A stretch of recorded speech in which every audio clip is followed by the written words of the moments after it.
Hi everyone, I'm Rob Ladd. Welcome to the Cavalier Sports Report. This weekend, the women's soccer team advanced to 5-1 on the season and are outscoring their opponents 21-5 in that period. We're joined now by head coach Jim Schwab. Coach Schwab, thanks for being with us this morning. No problem. Good morning. You guys are off to a pretty good start this year. Now, you returned just 8 sophomores from a team that went 19-7 and finished as the national runner-up last year. What were your expectations coming into this season? Well, with those 8 people, a lot of them got significant playing time. Was a big part of our team last year going to nationals, and we counted on them to really step up. But for us to have a successful campaign every year, we have to count on freshmen, and the freshmen have really come up this year and really stepped to the plate. And who should we look for as the season continues as far as a standout freshman? Well, I mean, standout freshman Tommy. Tommy's been playing real well, outstanding. Jesse in goal. You know what? There's a lot of them. I mean, right now we have probably 6 to 8 people. The other day we scored 12 goals against Independence, and I think we had 8 different people scoring. Okay, and our leading scorers, Whitney, Jenna, and Tommy. I don't think they had one. I mean, I think Tommy had one, but Whitney and Jenna didn't. So it's spread out. I think it's well balanced right now. We're just, we're off to a good start. We just gotta, we gotta keep getting better. And when you mentioned Whitney, that's Whitney Peavler, who was one of your top scorers, if I'm not mistaken, tied for the team lead with 20 goals last year, and also just 1 point behind in the team lead in points. How important is she going to be as this season goes on? You know what? Her role on our team has changed a little bit. She was a forward. Now she plays forward and she plays outside midfield. She had an outstanding year last year. We're working on some other things with her, and she's really progressing. Like this weekend, she had 1 goal, 2 assists. But you know what? She's playing really well, and she's a big part of our offense. And you say that she's moved around, and she's not the only one that's moved around. You mentioned to me earlier that you're kind of still maybe finding places for different players, moving them back into defense or midfield, moving them up to forward, and seeing some success with that over the weekend. Yeah, I mean, between Wendy and Melissa and myself, my coaching staff, we've kind of put players in different positions. Right now it's like kind of test mode. We're the mad scientists per se, and we're trying different things. And we put Kaylee in the midfield at the beginning of the year, and we moved her back. And the defense has gotten the last 3 or 4 games shutouts. So it's worked. And our offense with Ashley Abels is really, I mean, she's really picked it up. And Katie and Todd, I mean, everybody's, contributing right now. And talk about, you had 2 shutouts over the weekend. Talk about the keeper play so far this year. You know what? The keeper play has been very good. We're working on Jesse to be a little bit more urgent back there and directing traffic.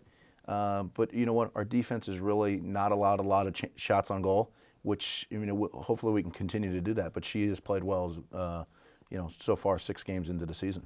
And that's something I think that some people miss in soccer, is that you can have vocal leaders, kind of at the point of attack, but in many cases your goalie is kind of the quarterback, so to speak, because of the view, I think, of the field. So how important is it to have a vocal leader at the keeper spot? Oh, it's instrumental to our success. And not only that Jesse does it, okay, but Mackenzie Smith, Mac plays sweeper for us, and Mac really has to direct the traffic. And if she, it's something that if I have to sort out the problem, it's usually too late.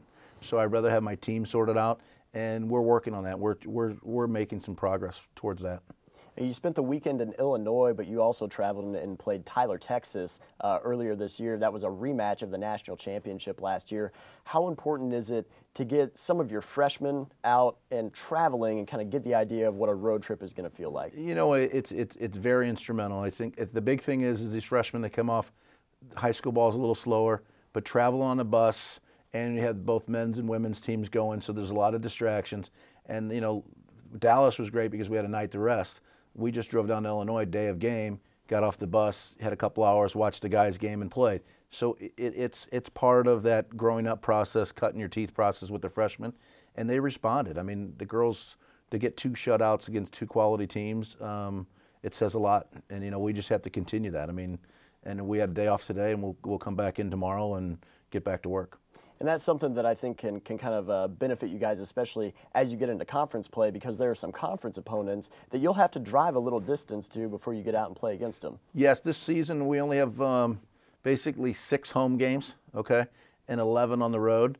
And like Garden City's 5.5 hours, Heston's 3, Barton's 4. I mean, yeah, we put some miles on, and you know, one thing about it though, the college provides us bus transportation, so it helps instead of packing in vans where you know you get cramped up. So it's not bad settings. We've had worse, okay, but you know, it's harder on the athletes to do that. What's the outlook as you get a little bit farther into the season, especially into conference play? How far can this team go? Well, I mean, I think the sky's our limit. I mean, the big thing is we have to keep getting better. We have to keep getting our freshmen more, you know, seasoning per se. We have to find a set lineup and stick with it. But how I look at it is this is a tryout period for the playoffs and down the road. Last year we finished 4th in our conference, okay? Had a streak of injuries and health problems. So you don't want to get too overconfident.